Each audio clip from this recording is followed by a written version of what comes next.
Olá, eu sou Rodrigo Ferreira e Coisas da Vida é o meu podcast. Coisas da Vida, arrependimento.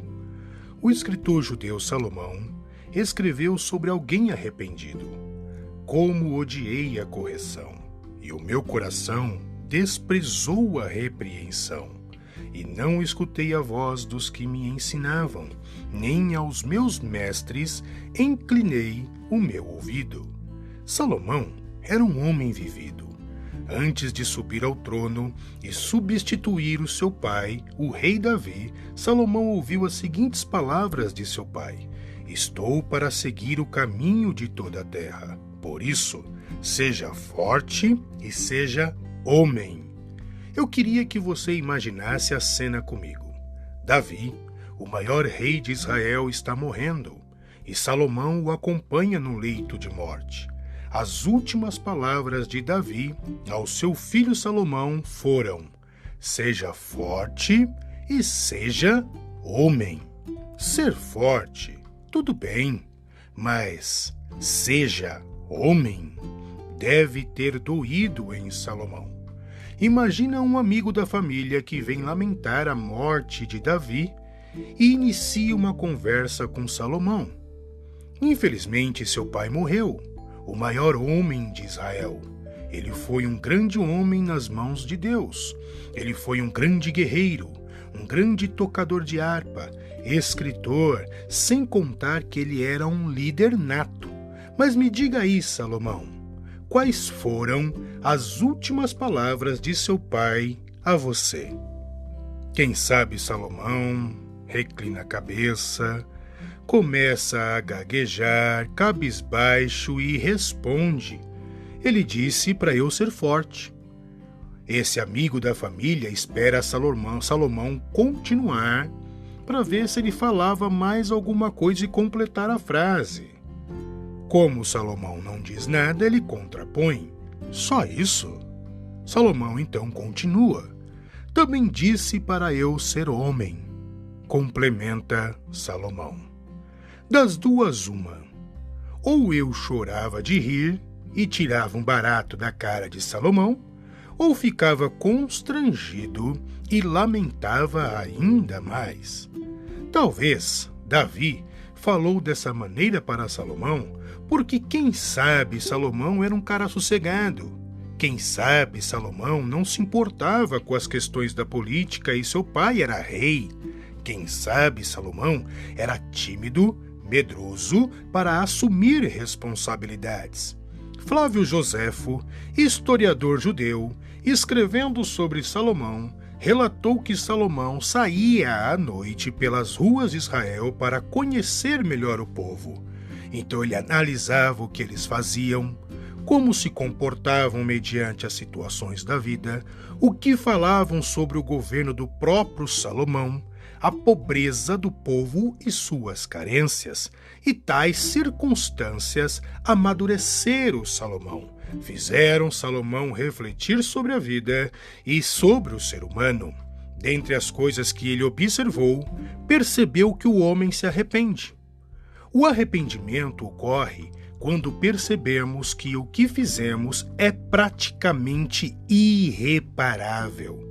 Parte do pressuposto da ideia que damos valor só quando perdemos, e quando perdemos, nos arrependemos. E quando nos arrependemos? Me arrependo, por exemplo, quando falo muito. Salomão, meu amigo, foi muito feliz quando escreveu: na multidão de palavras há erros, mas o que modera os seus lábios é sábio. O que dizer das pessoas que agem pelo afoitismo e, sem pensar, falam, e o que falam fere, machuca, e antes mesmo de terminar a frase, essa pessoa se arrepende. Ter cuidado, controle sobre a língua e sobre as palavras é fundamental, porque corremos o risco de causar uma ferida, um buraco que leva tempo para se recuperar quando se recupera. Uma vez que a palavra é lançada, não tem mais retorno. Por isso, Salomão nos dá um aviso. Cuidado com o que você fala, porque o irmão ofendido é mais difícil de conquistar do que uma cidade forte. E quando eu me arrependo? Me arrependo quando eu me acho superior. Pessoas com um ego elevado no sentido de menosprezo ao outro, pessoas com sentimento de superioridade, tendem a se arrepender quando caem desse pedestal. Um exemplo que encontro, por exemplo, na Bíblia, acerca desse assunto é Pedro, o apóstolo. Pedro significa pedra, rocha e dá a ideia de inabalável. Pedro, o apóstolo, é afoito, decisivo, o tipo de cara que não levava desaforo para casa. Era um cara briguento. Jesus disse que iria se entregar e morrer. Mas antes de ser morto, ele seria torturado e os seus discípulos iriam o abandonar. Pedro de antemão disse: ainda que todos te abandonem, eu nunca te abandonarei. Na concepção dele, os outros talvez eram fracos, por isso era mais fácil abandonar Jesus. Já ele, Pedro, não. Mas logo que alguém pergunta e afirma: você é um deles, eu te vi com ele, Pedro nega dizendo: eu? Você está louco, nunca vi esse cara. A cena se repete por mais 2 vezes. Na terceira vez, Jesus olhou para Pedro e Pedro lembrou-se das palavras de Jesus: antes que o galo cante hoje, me negarás 3 vezes. Pedro se arrependeu e chorou amargamente. O arrependimento é um pesar interno e sincero. É perceber depois de ter falado ou feito alguma coisa. É a mudança ou a disposição do coração para a mudança. Popularmente, são as segundas chances concedidas a nós. É a metanoia, que quer dizer expansão da mente, mudança do pensamento.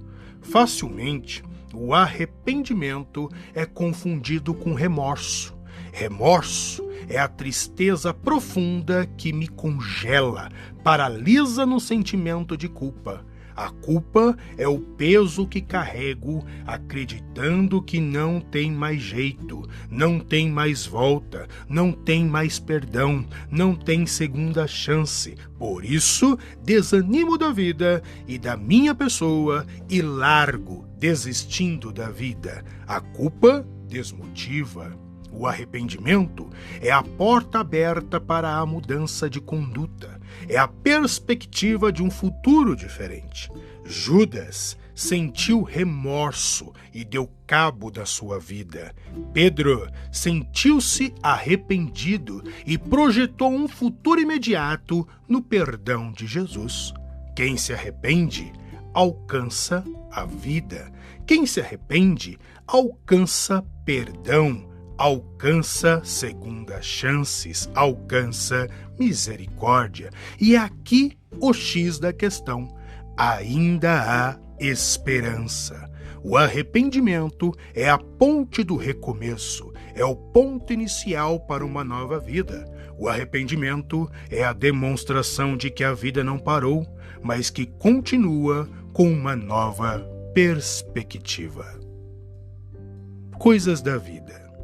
Arrependimento, porque na vida, arrependimentos acontecem.